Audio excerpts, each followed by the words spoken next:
முல்லை பெரியாறு அணையை கட்டிய kernel John பென்னிக்விக்கு பொதுமக்கள் 27வது ஆண்டாக கலை நிகழ்ச்சிகளுடன் பொங்கல் வைத்து கொண்டாடினர். ஆங்கிலேயர் ஆட்சி காலத்தில் மேற்கு தொடர்ச்சி மலைப்பகுதியில் இருந்து கடலில் வீணாக கலந்த நீரை தடுத்து கிழக்கு பகுதிகளுக்கு கொண்டுவர வேண்டும் என்ற நோக்கில் குறுக்கே அணை கட்டும் திட்டத்தை ஜான் பென்னிக்விக் முன்னெடுத்தார். அரசு நிதி போதிய அளவில் கிடைக்காத சூழலிலும் தனது சொத்துக்களை விற்று தேனி மாவட்டத்தில் முல்லை பெரியாறு அணை கட்டப்படுவதற்கு அவர் முக்கிய பங்காற்றினார். இந்த அணையின் மூலம் தேனி, சிவகங்கை, மதுரை, திண்டுக்கல், ராமநாதபுரம் ஆகிய 5 மாவட்டங்களின் நீர் தேவைகள் தீர்க்கப்பட்டு வருகின்றன.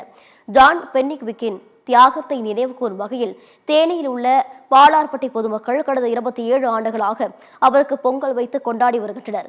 இந்த ஆண்டும் ஜான் பென்னிக்விக்கின் 185வது பிறந்தநாளையொட்டி பாலார்பட்டியில் உள்ள கர்னல் ஜான் பென்னிக்விக் நினைவு அரங்கம் முன்பு ஒயிலாட்டம், சிலம்பாட்டம் உள்ளிட்ட பாரம்பரிய கலை நிகழ்ச்சிகள் நடைபெற்றன.